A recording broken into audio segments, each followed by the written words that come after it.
ça y est, les soucis de maman, tu vois? Tout ce que ma maman m'avait dit, enfin, tu vois, des fois, elle s'inquiétait pour moi, elle me disait: «Tu m'envoies un message quand tu es arrivée, ceci, cela» et toi, tu es là: «Oh maman, c'est bon, tu fais chier, lâche-moi». Puis elle te dit: «Ah mais tu verras quand tu seras maman». Ah bah là, j'ai pensé à elle et j'ai été prise vraiment d'une énorme angoisse, cette angoisse de perdre mon bébé, qu'il ait quelque chose de grave, qu'il soit malade. Et ça, vraiment, ça a été déjà la première prise de conscience. Mais vraiment, où je me suis dit: «Ah ouais, en fait, être maman, c'est ça, quoi». Bonjour et bienvenue dans ce nouvel épisode du podcast Gap de parents. Je m'appelle Sophie, je suis coach, formatrice et conférencière. J'accompagne et soutiens les parents dans leurs défis du quotidien tout en aidant les entreprises à reconnaître et à valoriser la parentalité au travail. Ici, un mercredi sur deux, nous explorons sans filtre, en solo ou en duo, les écarts entre les idéaux et la réalité parentale pour vous aider à comprendre, à naviguer dans votre vie de parent et à grandir à chaque étape de cette magnifique et ô combien challengeante aventure. Je vous embarque avec moi? Bonjour à tous et bienvenue dans ce nouvel épisode du podcast Gap de parents. Je suis ravie aujourd'hui d'accueillir Mélanie à mes côtés. Mélanie, super naturopathe que j'ai eu la chance de rencontrer pour un accompagnement il y a déjà de ça 2 ans et qui est aujourd'hui également maman d'Arthur qui aura 1 an au mois de septembre. Bonjour Mélanie, bienvenue. Bonjour Sophie, merci de m'accueillir. Ravie de t'avoir avec moi aujourd'hui. Est-ce que tu voudrais te présenter aux auditeurs en quelques mots, s'il te plaît? Oui, avec plaisir. Alors donc je m'appelle Mélanie Fray, je suis, originaire des Vosges en France. J'ai 33 ans. J'étais, jusque-là kinésithérapeute, donc j'ai exercé la kinésithérapie, pendant 8 bonnes années et ensuite, j'ai arrêté mon métier de kiné pour, me dédier, uniquement à ma passion qui était les thérapies alternatives et naturelles. Donc je me suis formée en naturopathie, en médecine chinoise, en énergétique, en yoga, en méditation de pleine conscience, en hypnose, enfin bref, en plein, plein de choses et ça m'a permis, bah, de développer un petit peu ma propre manière, d'accompagner les êtres humains pour les aider à devenir acteurs de leur santé. Donc j'ai accompagné énormément de femmes et je continue d'en accompagner encore un petit peu en ligne au travers d'accompagnements. C'est comme ça qu'on s'est connus et je crée aussi du contenu sur les réseaux sociaux, dans le domaine, bah, de la santé, du bien-être pour encore une fois aider les gens à s'éduquer, à être acteurs de leur santé. C'est vraiment, mon mantra, être acteur de sa santé. Voilà, je suis passionnée par ce que je fais et donc là, bah, je suis devenue maman, comme tu l'as dit, le 4 septembre, 2024. Grand changement de vie, n'est-ce pas? Ah ça oui! Grand ch Oui, c'est sûr, ouais. Bah, l'idée, ce serait peut-être de partir sur cette 1re question. Moi, j'aime bien parler de changement identitaire, on va dire qui se vit avec le fait de devenir maman, mais dont on a tellement peu conscience parce qu'on en parle tellement peu. Alors on en parle plus, c'est clair. Moi, mon fils a 10 ans aujourd'hui.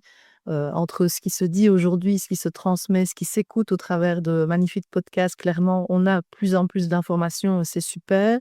Et en même temps, je vois moi en coaching individuel, la plupart des mamans ont pas spécialement conscientisé que c'était vraiment un changement identitaire à la matrescence qu'on pourrait, comme on pourrait le nommer. Et donc ça va, influencer ce changement vraiment au niveau, corporel, physique, émotionnel, physiologique, enfin à plein de niveaux, hormonal, plein de choses. Est-ce que toi tu as vraiment, pris conscience, Mélanie, de ce changement identitaire et si oui, est-ce que tu pourrais nous expliquer un peu comment tu l'as vécu toi? Mmh. Alors oui, c'est certain, je pense, tu peux pas passer à côté, enfin je pense en tout cas qu'on ne peut pas passer à côté et je l'ai vécu de plusieurs manières. Je l'ai déjà vécu, à la naissance avec le un petit peu si tu veux ce poids de responsabilité qui arrive au même moment que tu vois ton bébé, que tu sais que maintenant, bah, c'est plus toi, c'est lui qui passe avant tout, que c'est lui qui va gérer, surtout au début. Ça, c'est très comment dire? Ça peut être très, déstabilisant le fait que c'est lui qui gère, ton temps, tes horaires, ton planning, tout se fait en fonction de lui et puis oui, ce poids de la responsabilité, de se dire que tu as ce petit être-là qui Et en fait, sa survie dépend de toi. Tout dépend de toi, en fait, son bien-être, voilà, tu dois tout surveiller, tu dois en prendre soin et voilà, c'est ce poids des responsabilités là qui m'est un peu tombé dessus et en plus, quand Arthur est né, il a dû être hospitalisé. En fait, normalement, tu sais, tu as une visite, à la nous, on était à la clinique, Majorelle et en fait, si tu veux, le jour de la sortie, tu as une dernière visite avec, le pédiatre et au moment de cette visite, la pédiatre au stéthoscope, entend qu'Arthur a un cœur qui est lent. Donc elle se dit: «Bon, on va vérifier un petit peu, voilà» et là donc on prend les mesures et on voit qu'effectivement il descend très, très bas et que, il fait des petites désaturations. Donc du coup, elle me dit que, ben, voilà, on va l'hospitaliser. Donc on ne sort pas et on se retrouve, là, à rester là avec Arthur qui est hospitalisé et là, en plus, on a vraiment eu une phase où c'était horrible parce que nous, un peu, ce qu'on nous a juste dit, c'est: «Bon, bah, il y a quelque chose au cœur, on va vérifier c'est quoi». Donc en fait, j'ai été prise d'une angoisse et là, j'ai vraiment compris que, ah, ça y est, les soucis de maman, tu vois? Tout ce que ma maman m'avait dit, quand elle me enfin, tu vois, des fois, elle s'inquiétait pour moi, elle me disait: «Tu m'envoies un message quand tu es arrivée, ceci, cela» et toi, tu es là: «Oh maman, c'est bon, tu fais chier, lâche-moi». Ah et puis elle te dit: «Ah mais tu verras quand tu seras maman».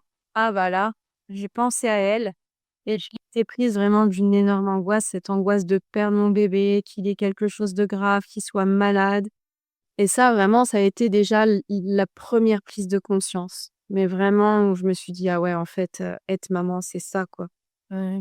Non, c'est lui mon centre du monde et c'est même plus: «Est-ce que moi je vais bien?» ou quoi, c'est sur le moment, je l'ai vécu comme ça. Bien sûr qu'après non, les choses, tu Les jours changent, bien sûr. voilà, c'est l'équilibre, mais au début, tu as vraiment cette enfin moi en tout cas, j'ai vraiment eu cette sensation-là. Donc ouais, je dirais que c'était plutôt ça.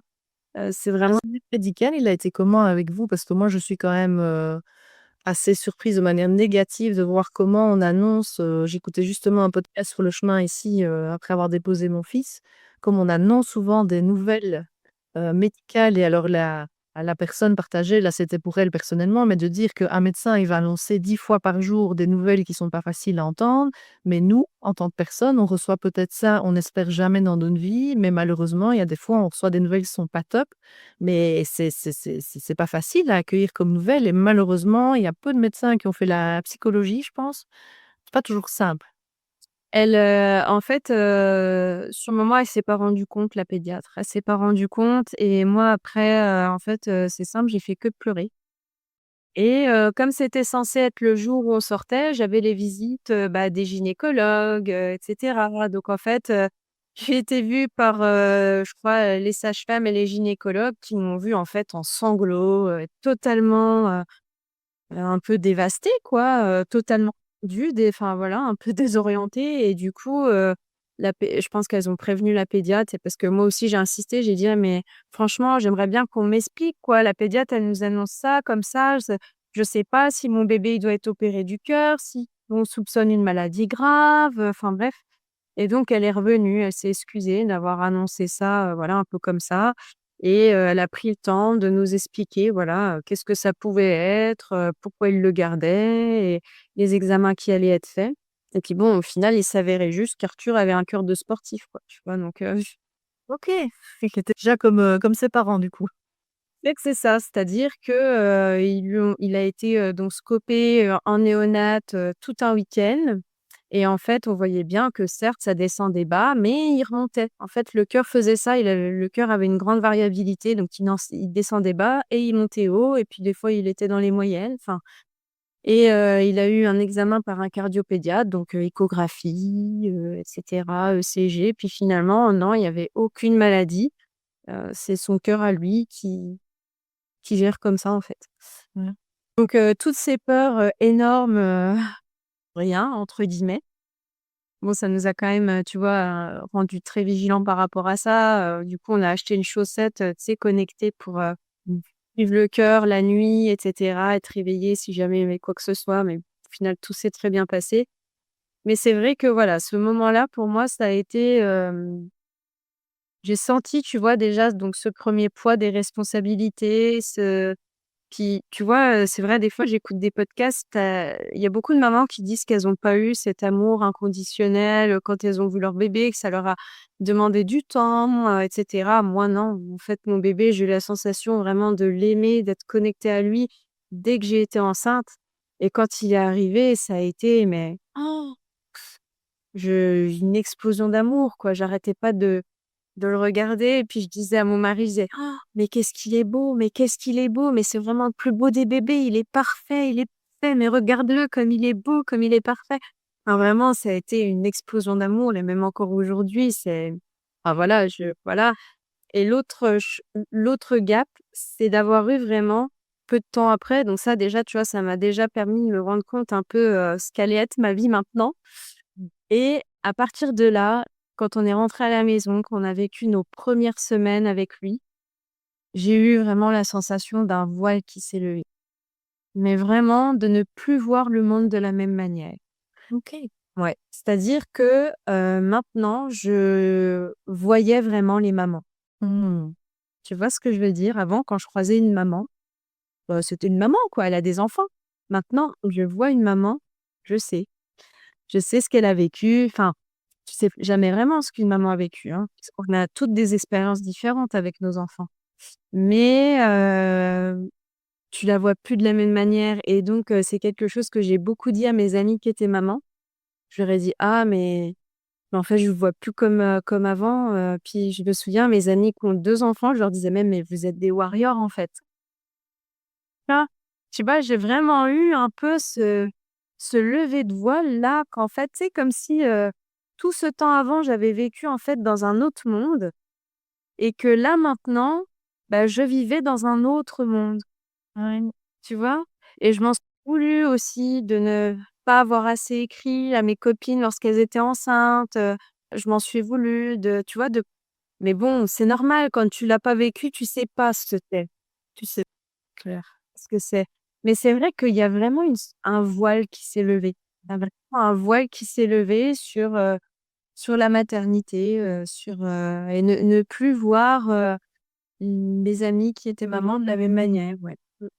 Moi, j'ai un sentiment de compassion chaque fois que je croise une maman, tu vois, en dehors de mon travail de coaching et d'accompagnement, que ce soit, au parc ou, je sais pas moi, dans un avion où tu vois, c'est compliqué avec l'enfant qui pleure et la maman qui est désarmée et qui sait pas quoi faire parce qu'elle est embêtée que son enfant pleure, mais elle est surtout embêtée de ce que ça fait autour d'elle et moi, c'est vraiment un sentiment très fort de compassion que j'ai et j'essaie d'ailleurs de capter son regard à ce moment-là pour vraiment dire, «On est là», tu vois? Et même voir, je pourrais même intervenir à certains moments, ça m'est déjà arrivé et ça, là, je dois sentir vraiment la connexion qui se fait avec la maman pour ne pas faire la maman interventionniste non plus, qui vient se mêler de ce qui ne la regarde pas, tu vois? Mais je pense que, ouais, je vois très bien ce dont tu parles par rapport à cette compassion du fait de maintenant on sait tout ce que ça engendre d'être maman, ben, on est ensemble, on est sur le même bateau, quoi, clairement. C'est ça et encore, tu sais, j'ai envie de te dire, on n'est pas, non plus toutes sur le même bateau parce que tu as des mamans qui ont des enfants qui sont malades, qui ont des maladies. On apprend très tôt que leur enfant, a un cancer ou que leur enfant vivra, toute sa vie avec, une maladie, rare, enfin, tu vois? Moi, je m'estime, énormément heureuse et chaque jour qui passe, je remercie le bon Dieu et enfin, je le remercie, qu'on soit tous en bonne santé et voilà, je me dis: «Bah, voilà, on a énormément de chance». En fait, tu vois? On vit déjà dans cette sorte d'abondance de la santé. Après, je pense encore une fois, il y a 2 choses dans ma vie qui me permettent de vraiment me rendre compte de la chance de ça. C'est d'une part la maladie de mon père qui l'a emporté et aussi, bah, cet événement qui est arrivé là, à la maternité, enfin à la clinique, où là je me suis dit: «Mais attends, le ciel me tombe sur la tête quoi». Là, si on m'annonce que mon bébé a une maladie grave au cœur et qu'on me l'enlève, c'est pour moi, c'est la fin du monde, tu vois? Genre, je sais pas si je me relève et ça m'a vraiment fait prendre conscience que, OK, si ta famille, tes enfants sont en bonne santé, tu as déjà tout en fait. Tu as déjà Clair.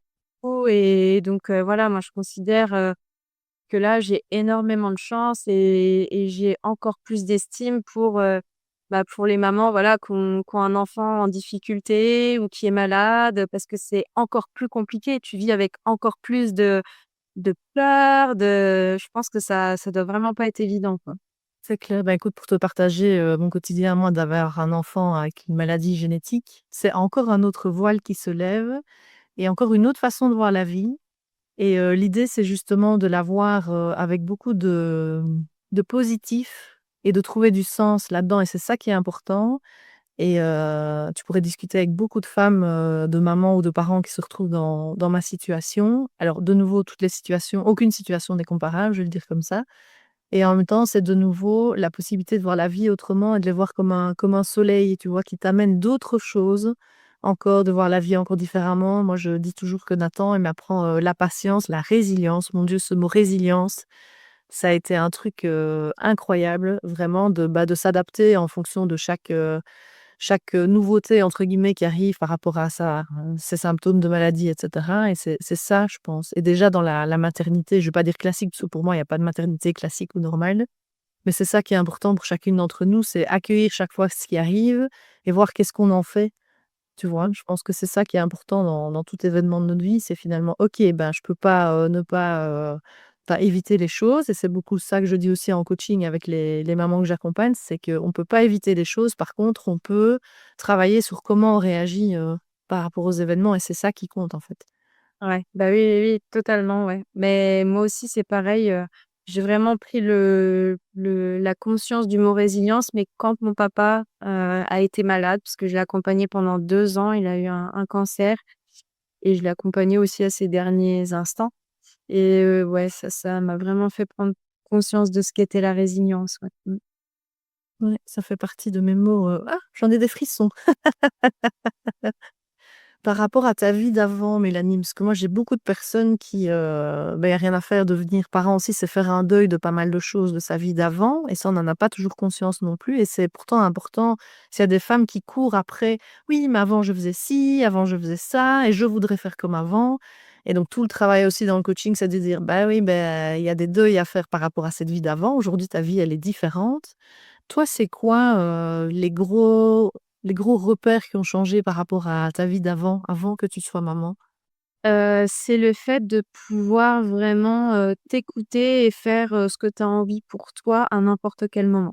C'est-à-dire, bah, il y a des fois, tu vois, j'aimerais bien travailler jusque 19:00, bah, non, je peux pas, dès 18:00, Arthur est de retour, faut s'en occuper. Il y a des fois, j'aimerais pouvoir, juste en fait, voilà quoi, t'écouter, suivre ton rythme, arrêter de bosser à 18:30, aller faire du sport, revenir, prendre ta douche tranquille, manger tranquille, et ben non en fait, hein, une fois que tu es maman, voilà, c'est tu t'arrêtes de bosser à 17:45, tu vas chercher Arthur et puis, bah, à 18:00, à partir de 18:00, tu connais, hein, le fameux tunnel du soir. Il y a tout un rythme qui se met en place. Donc nous, on fait notre balade à pied en famille. Après, bah, on mange, le bain, le biberon, le dodo et et voilà. Donc ça déjà, c'est une première chose, c'est tu ne peux plus, faire comme toi, tu as envie pour toi. Voilà. Puis après, bon, il y a, voilà, le fait pareil de pouvoir planifier des choses en amoureux, tu vois? De se dire: «Bah, tiens, là, on va partir en week-end ici. Tiens, là», mais tu vois, parce qu'on il y en a qui peuvent se dire: «Mais ça, on peut très bien le faire en famille». Voyager, se faire des week-ends, oui, mais c'est Pas pareil quand même, hein. non, voilà et c'est plus le fait de se dire le faire en amoureux, tu vois? Retrouver des moments en amoureux, de cette complicité, donc là, Arthur va avoir 1 an, on va seulement pouvoir on s'autorise seulement, tu vois, à se dire: «Bah, tiens, là, on va se prévoir ça». Donc là, par exemple, tu vois, nous, ça faisait, on a fêté nos 10 ans de couple, là, le 21 juin et nos 2 ans de mariage, c'était, le 8 juillet. Et du coup, tu vois, nous, on adore les parcs d'attractions et donc là, on va s'offrir une journée au parc Astérix et donc on part la veille. Là, c'est fin juillet qu'on fait ça et donc ça va être la première nuit où je vais laisser mon bébé à ma maman et là, tu vois, je pense c'est pareil, ça va être encore une étape et donc bon, ça va nous faire du bien, je pense. On va être content de se retrouver, de vivre un moment rien qu'à nous, mais tu vois, genre, une nuit plus une journée quoi, parce que oui, sinon on peut se refaire des petits moments rien qu'à nous, un petit resto, une petite aprèm, mais c'est pas pareil, que quand tu étais, que couple, en fait. Bien sûr. Là, voilà, ça y est, je pense qu'une fois qu'il va avoir 1 an, on va peut-être s'autoriser un peu plus à s'offrir peut-être des petits week-ends, des petites choses comme ça. Mais ouais, c'est ça peut-être, ce gros changement Ouais. en termes de temps, d'organisation, de ce qui change, pour nous. Après, avec mon mari, on a quand même la chance, d'avoir des métiers où on est très, très libre parce qu'on est entrepreneurs tous les 2. Donc je veux dire, on amène, le petit chez la nounou le matin, mais toute la journée, on est à la maison, on est tous les 2. Donc des fois, on va faire un peu de sport ensemble, on se retrouve pour manger, on arrive quand même, voilà, à avoir des moments pour nous et puis que ça soit pour nous en termes de couple, mais aussi en termes, de d'activités sportives, tu vois? Moi, tous les jours, je fais une activité sportive qui me fait du bien, donc j'arrive à retrouver des choses quand même qui me nourrissent. Ouais. Mais mais voilà, je dirais que le plus compliqué, c'est ça, quoi. C'est ça. Oui, parce que toi, tu es quelqu'un effectivement de très sportive et qui avait pas mal de pratiques, aussi une pratique de yoga le matin, plus, une activité sportive effectivement dans la journée, beaucoup marché et cetera. C'est clair que j'imagine que dans ces premières années de maternité, tu as dû tout un temps faire une croix ou en tout cas beaucoup réduire ces temps-là et que c'est pas facile et que ça peut générer et c'est tout à fait naturel des sentiments de frustration quand même de pas avoir ce temps pour soi, alors qu'on a finalement, on fait ça parce qu'on en a besoin aussi, que c'est important pour notre équilibre et tu la première à le partager justement en accompagnement. C'est essentiel et en même temps, tout un temps de se dire: «Bah, en fait, là, pour le moment, je sais pas le faire» et en même temps, ça reviendra. Mais c'est quand le bon moment et quand est-ce que ça se met?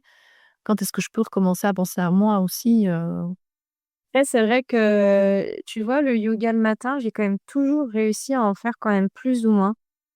Mais voilà, c'est sûr que tu adaptes, des fois, c'est juste 5 minutes et puis des fois, tu arrives à faire 30 minutes, tu es content.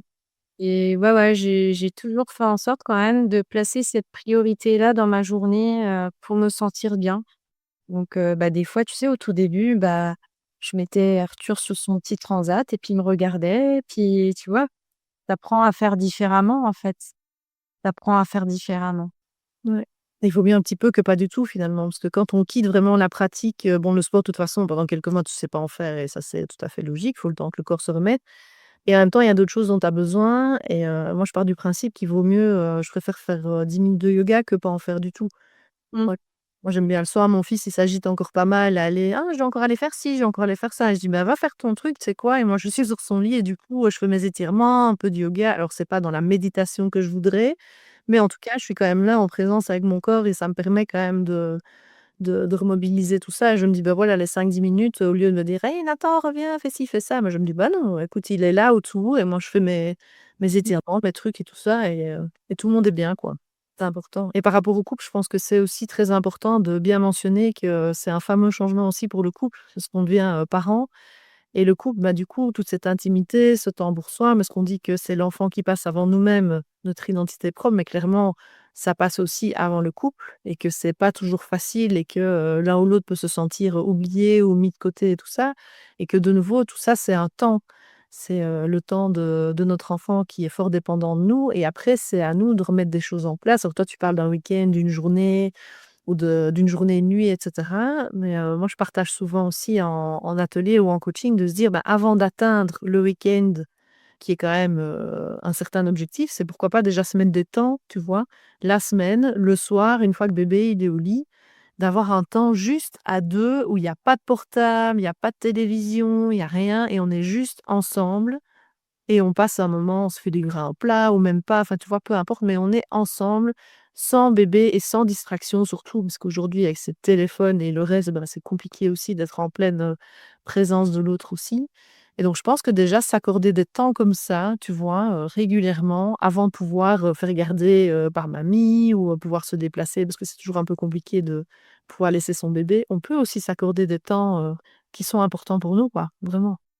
Ouais, ouais, si ça, nous, on a je veux dire, en plus, ça nous a soudés encore plus, tu vois, l'arrivée d'Arthur. Donc nous, je sais que, voilà, quand il arrivait à dormir, à faire une petite sieste, là, hop, on se retrouvait et on faisait une sieste nous aussi, tu vois? Juste un câlin, de repos, tu vois? Ça fait du bien, Plus, tu as la sensation que voilà, tu es pas toute seule un peu, dans la «galère» entre guillemets.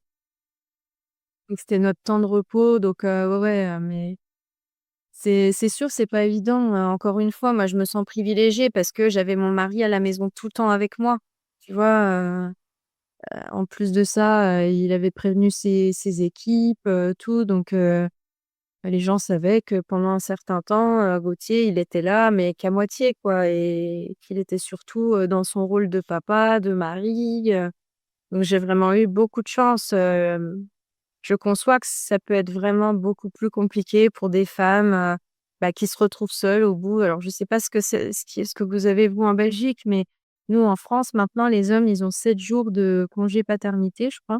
Ils ont droit à 7 jours et donc bah, passé ces 7 jours-là, bah, ils retournent bosser quoi donc la maman se retrouve toute seule avec son bébé et Dieu sait combien c'est compliqué les premières journées, les premières semaines en fait. Bien sûr. Se sentir complètement débordée, démunie, donc franchement, moi, voilà, je pense que alors on a de la chance et en même temps, on a cette situation-là parce qu'on l'a voulu, on l'a créée, tu vois? Bien sûr. À moitié de la chance, hein, j'ai envie de dire, mais c'est vrai que, ça peut être, je pense, très, très compliqué si, on est en mode, métro boulot dodo, qu'en tant que femme, bah, ton mari, il repart comme ça, au bout de 7 jours, ou 2 semaines et que toi, tu te retrouves seule avec un tout petit nourrisson, ouais, c'est compliqué, hein et je pense, clairement, que, tu vois, il y a beaucoup de femmes qui font de la dépression du postpartum, à cause de ça et franchement, c'est tout à fait légitime, en fait. C'est tout à fait légitime. Une femme ne devrait pas se retrouver toute seule à devoir s'occuper d'un nourrisson à temps plein, en fait. C'est enfin, je veux dire, ça se passait pas comme ça avant, on n'est pas programmé pour ça. Non. On C'est peut vivre en communauté et il y a l'adage, «Il faut un village pour élever un enfant», mais il y a tellement plus ça chez nous aujourd'hui, quoi. en fait, c'est créer un stress, et de la fatigue, mais inutilement et en fait, enfin, je veux dire, tu vois, moi, ça me fait de la peine, tu vois, des femmes qui s'excusent d'avoir vécu une dépression du postpartum ou qui se sentent, plus nulles alors qu'en fait, non, c'est totalement légitime, tu vois? Enfin, si tu t'es retrouvée toute seu en pour en plus que l'accouchement ne se soit pas bien passé et que ton mari ensuite reparte bosser 7 jours après, je pense qu'il y a sincèrement, 95 ou 90 de faire une dépression du postpartum dans ces conditions-là et en fait, je trouve qu'on devrait plus le dire, tu vois? Dire: «Mais attends, c'est normal, tu es dans la situation qui amène à la dépression du postpartum. C'est pas toi qui bug, c'est pas toi qui as un souci, c'est la société qui fait la dépression du postpartum». En fait, c'est pas une maman qui accouche, c'est, une famille qui se construit, en fait. Donc, il y a un nouvel être qui arrive. Donc, en fait, je veux dire, le papa devrait être à la maison, au moins 2 mois, les 2 premiers mois avec la femme pour, apprendre, co-gérer et si, il doit repartir, ben, on devrait mettre, je sais pas, une nanny ou quelqu'un qui est là pour aider la maman à temps plein, en fait. C'est Heu, idéaliste ce que je dis, mais en fait, à un moment donné, je trouve que voilà, puis du coup, tu vois, ce qui est encore plus horrible, c'est que les femmes se mettent énormément la pression, quoi. Tu vois, je pense qu'il y a peut-être ce truc aussi, du coup, bah, moi, je suis une merde, en fait, j'y arrive pas. Alors qu'en fait, c'est tout à fait normal, tu vois? C'est Après, il y a l'injonction aussi de dire, «Je suis une meuf, je suis pas normale», comme tu dis, parce qu'en fait, elles se disent, «Parce que moi, finalement, je fais rien de mes journées. Mon mari, il bosse et en fait, quand il rentre, ben, je suis potentiellement pas lavée, j'ai pas eu le temps de faire le ménage, je lui ai pas fait à manger, bah, j'ai rien fait» et alors là, non, tu n'as pas rien fait. Tu t'es occupée de ton enfant, ton nouveau-né, toute la journée, comme tu dis, souvent toute seule. C'est énorme ce que tu as fait, en fait. Mais la société, elle valorise pas du tout ça, en fait. Et donc les femmes, elles se sentent effectivement, oui, pas bien et dans la culpabilité de pas se sentir bien et de 2 de soi-disant rien faire. Mais tu as rien à faire, tu as juste à être à ton enfant qui a besoin de sa maman, qui a besoin de ses parents, comme tu le dis très bien, parce qu'il aurait autant besoin aussi de son papa à ses côtés. C'est tellement énorme ce travail de ces premiers mois et non, on est dans l'injonction de: «Bah, tu bosses pas donc en fait, tu sers à rien, oui, bah, tu t'occupes de ton bébé et en même temps qu'est-ce que c'est?» Enfin, c'est juste énorme et de nouveau, faut l'avoir vécu, je pense, pour le savoir, à nouveau. Sans compter les femmes à qui on met la pression, pour qu'elles retournent au travail le plus vite possible, tu vois? Ouais, je vois très bien, oui. Je trouve que c'est vraiment compliqué, hein, c'est pas évident. Et chez nous, en fait, en Belgique, tu parlais tout à l'heure, nous, on a un congé de paternité qui est un peu plus long, mais qui est pas obligatoire. Et donc, il y a la pression sociétale aussi pour le père de se dire: «Mais attends, bah, ta femme, elle est à la maison, tu pas besoin de rester là, c'est bon», en gros, c'est soit un homme et revient bosser, quoi. On est vraiment encore dans des injonctions sociales débiles de penser qu'en fait, l'homme, il doit juste être au travail, ramener l'argent et que la femme, elle doit être au foyer et juste, s'occuper de ses enfants, quoi. Et je fais exprès de mettre «juste» avec des gros guillemets parce qu'on pense que c'est facile. Il y avait encore, une nouvelle pub, qui a tourné sur Insta, je pense la semaine passée, où tu as un monsieur qui parle de la description d'un boulot.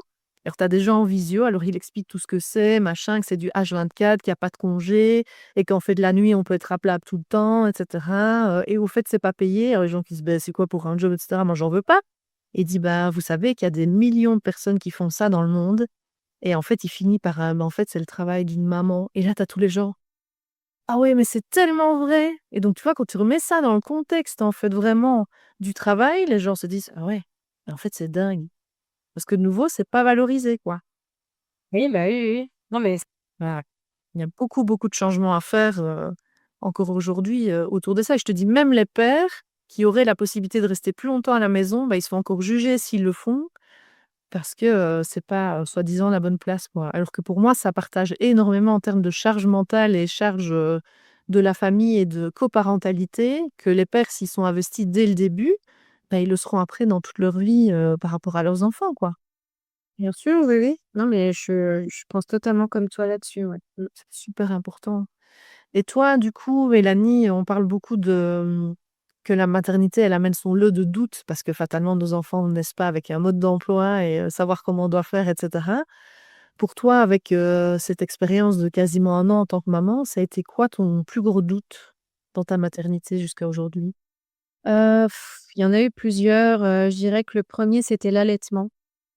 L'allaitement pareil, hein, c'est un voile qui se lève, hein, tu te dis naïvement: «Bah, c'est naturel, ça va se faire tout seul» Tu parles. et en plus on nous prépare pas. On nous pré Puis même l'accouchement, tu vois? Mais en gros, on nous rabâche accouchement, accouchement, et puis, c'est tout quoi. L'allaitement, on nous en parle pas. Donc on te laisse penser que oui, c'est naturel et que ça va se faire tout seul et en fait, bah non. Non, non, non, ça ne se fait pas tout seul, il y a plein de choses à mettre en place, c'est pas dit que bébé va se mettre correctement au sein, qu'il va téter correctement, va peut-être falloir l'aider, va peut-être falloir mettre des bouts de sein, va peut-être falloir mettre un dalle, c'est voilà, c'est pas évident l'allaitement donc ça, c'est pareil, ça a été, une grosse, un gros doute. Au début, moi, mon allaitement, c'était bien voilà, j'avais une belle montée de lait, sans engorgement, ça s'était bien passé. Puis après, j'ai eu une chute complète de lactation, liée justement un petit peu, si tu veux, au choc émotionnel, de l'hospitalisation. Donc là, on a dû passer, enfin, on a dû acheter, en fait, une boîte de lait infantile pour faire du mixte, le temps que ma lactation reprenne. Puis après, ça a bien repris. Puis on va dire que je l'ai allaité à 90 oh j'ai quand même bien réussi les 4-5 premiers mois, puis après, tu vois, il a fallu quand même, bien complémenter avec, du lait infantile et j'ai fait 3 mastites. Donc tu vois, ça a été très compliqué, on me disait à chaque fois: «Mais arrête, tu te fais du mal, tu te rends compte? Prends des antibiotiques, tu montes à 42 fièvre, machin», donc c'est sûr, ça a pas été évident, mais bon, tu vois, j'ai tenu coûte que coûte, j'ai fait en sorte de l'allaiter le plus longtemps possible. Ça a duré, 8 mois. Donc ça déjà, ça a été le premier doute et après, le deuxième gros doute, enfin, est-ce qu'il y a eu un tu vois, moi, j'ai pas eu de doute, sur, mon rôle de maman. Comme je disais tout à l'heure, Arthur, je l'ai aimé au premier jour, dès que j'ai su que j'étais enceinte, quand il est arrivé, pareil, je lui ai toujours, dit combien je l'aimais. Enfin, tous les jours, je lui répète que je l'aime, que qu'on est heureux qu'il soit là, que la vie est plus belle avec lui, enfin donc pas de doute sur, ma parentalité, sur mon rôle de maman.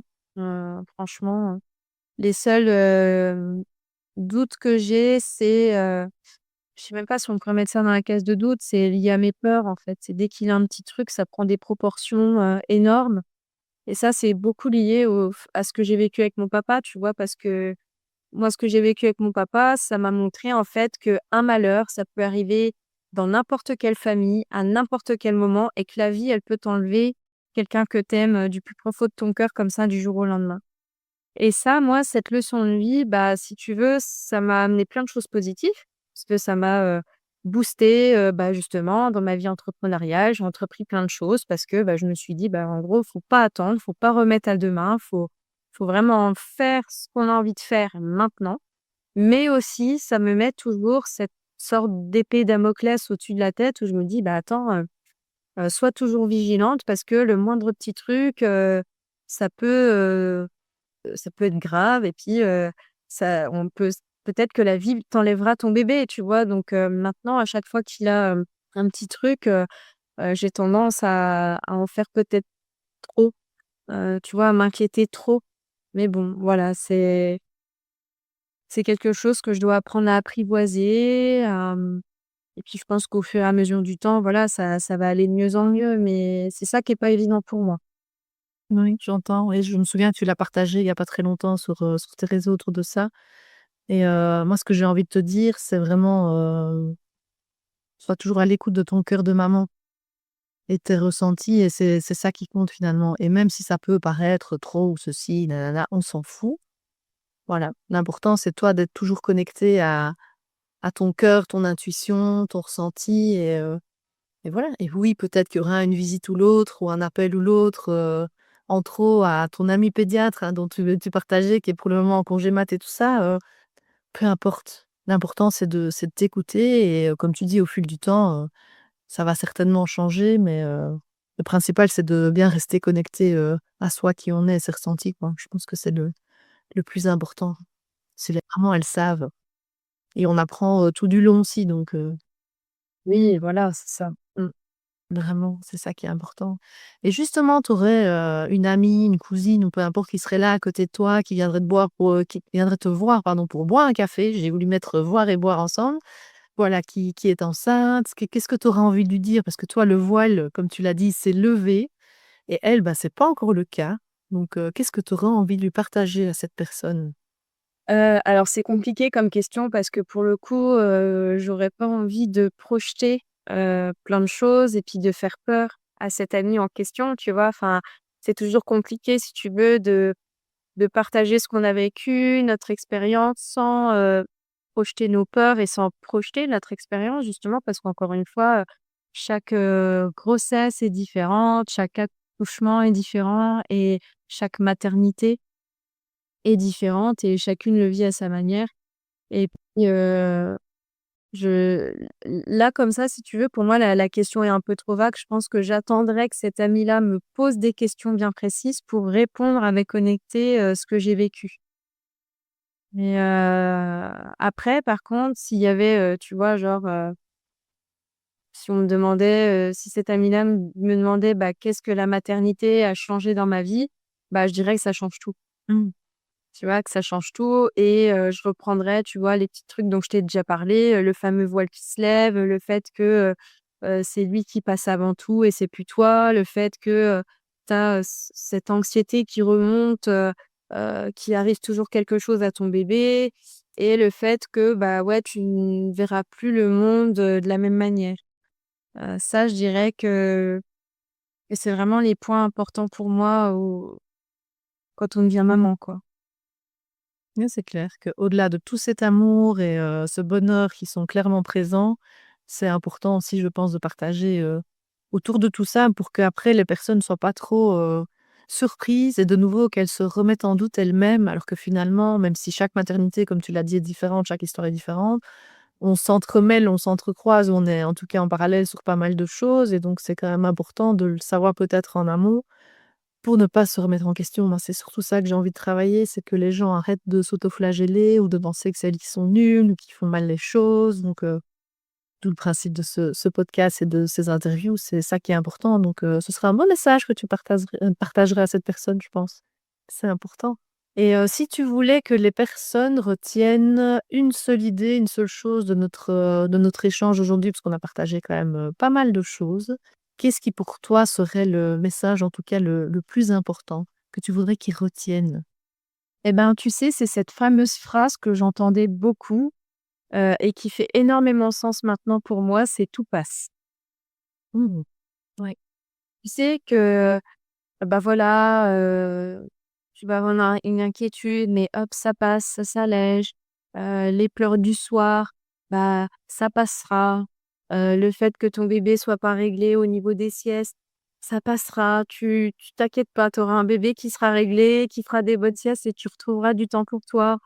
Le fait que, il fasse pas ses nuits, ça passe. Il y aura des moments où il fait ses nuits, peut-être il y aura des moments où il régresse un petit peu, mais pareil, ça passe. Voilà, c'est vraiment ce truc de ça passe, tout passe. Mmh. De savoir prendre les choses comme elles viennent, sans projeter, sans comment dire, aggraver les choses, par nos pensées et nos émotions. C'est vraiment, genre j'accueille, dans un état d'accueil, sans jugement, avec bienveillance pour accompagner et si on accueille avec bienveillance, bah, je pense aussi que les choses passent plus vite.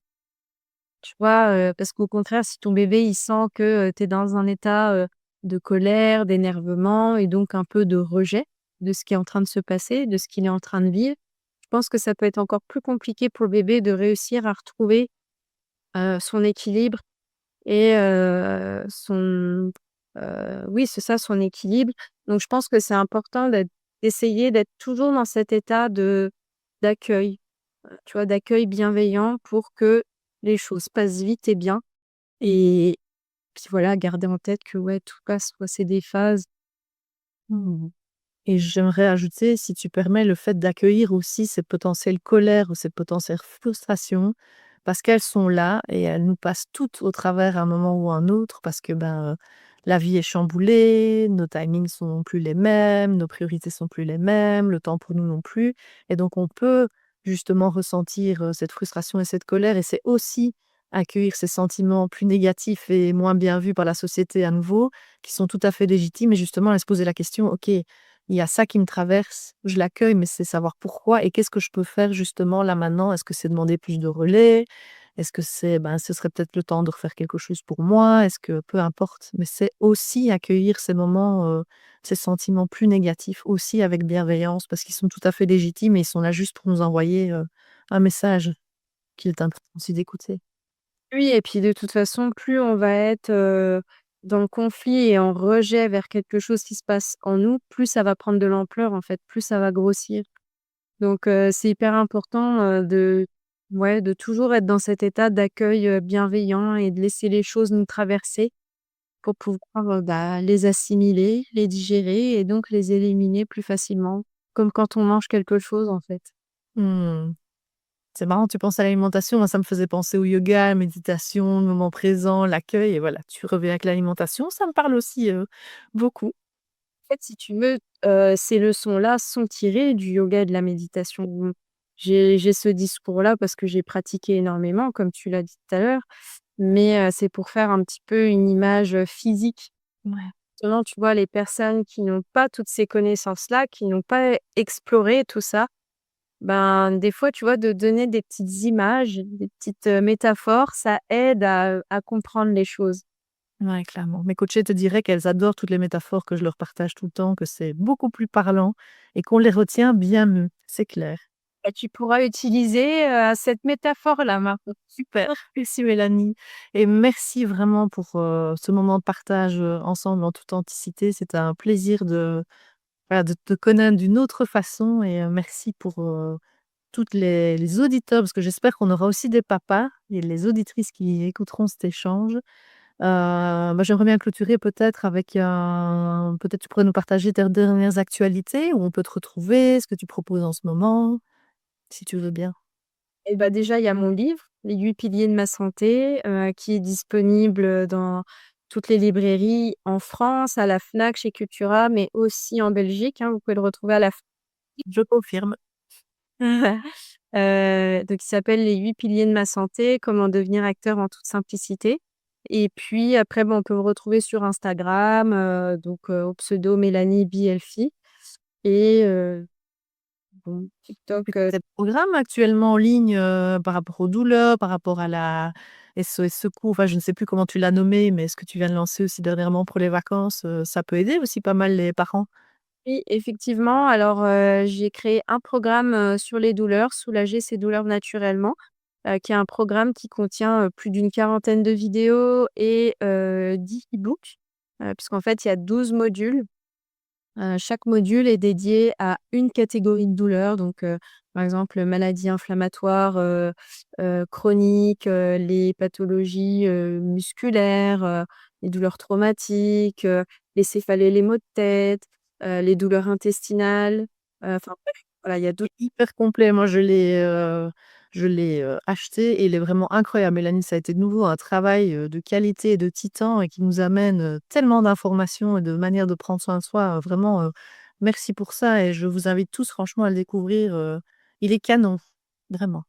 Ça me fait plaisir. Ils peuvent retrouver, le lien, enfin, il est sur mon site internet mélaniefray.com, enfin mélanie-fray.com et il y a le lien sinon, dans la bio, dans ma bio Insta. Et puis sinon là, pour les vacances d'été, oui, j'ai créé un petit livre numérique, un e-book, qui s'appelle «Kit de secours, mes meilleurs remèdes naturels pour soulager les maux de l'été», où là, bah, c'est un peu une compilation de plein de petits remèdes naturels, pour, bah, tout ce qui est coups de soleil, irritation, mycose de l'été, piqûres, d'insectes, cystite estivale, les douleurs musculaires, voilà, si on va faire de la rando ou quoi, qu'on se fait une entorse, une déchirure musculaire, enfin bref, il y a plein de conseils pour vivre un été, serein. Super, sachant qu'ici l'épisode il sortira, plutôt début septembre, mais en même temps, c'est toujours bon d'avoir ces conseils et pour ceux qui auront la chance encore de partir en vacances à ce moment-là, ce sera parfait. Oui, c'est bien de l'avoir, je pense, parce qu'en fait, c'est vrai qu'on peut voyager à n'importe quel moment de l'année et en fait, le but, c'était aussi de proposer, si tu veux, des petites trousses, minimalistes qui soient adaptées à chaque situation. Donc par exemple, si tu es, solo ou en couple, bah, voilà ce que tu peux mettre dans ta trousse. Si tu es, enceinte ou que tu allaites, voilà ce que tu peux mettre dans ta trousse et si tu es mère de famille, voilà ce que tu peux mettre, dans ta trousse. P pour qu'à la fois ça soit minimaliste, mais que tu puisses quand même répondre à pas mal de problématiques si besoin. C'est ça, parfait. On essaie quand même de voyager le plus léger possible, hein, parce qu'avec nos enfants, qu'on se déplace finalement 2 jours ou 15, on prend quand même la moitié de la maison avec nous. Donc si on peut avoir ce qu'il faut à ce moment-là, c'est parfait. De toute façon, je mettrai les liens vers ton site internet et ton compte Insta, en description de l'épisode. Donc, merci encore Mélanie d'avoir partagé, avec nous sur ton expérience de maternité. Je te souhaite, vraiment tout le meilleur pour la suite. Je voudrais remercier tout le monde de nous avoir écoutés jusqu'au bout. J'espère que cet épisode vous aura plu et je vous dis à bientôt pour un nouvel épisode du podcast Gap de parents. Encore merci Mélanie. À bientôt. À bientôt. J'espère que cet épisode vous a plu. N'hésitez pas à le partager à des parents qui pourraient avoir besoin d'entendre ces mots en ce moment. N'hésitez pas également à vous abonner au podcast sur votre plateforme d'écoute préférée si ce n'est pas encore fait. Et vous pouvez bien sûr me laisser un avis ou un commentaire, ça soutient énormément le podcast. Je vous remercie. Je vous attends également en message privé sur LinkedIn, Instagram ou Facebook pour me partager votre vécu personnel et ce que cet épisode vous a aidé à conscientiser aujourd'hui. Je serai ravie d'échanger avec vous sur ces sujets. Je vous remercie et je vous dis à très vite pour un nouvel épisode de Gap de parents.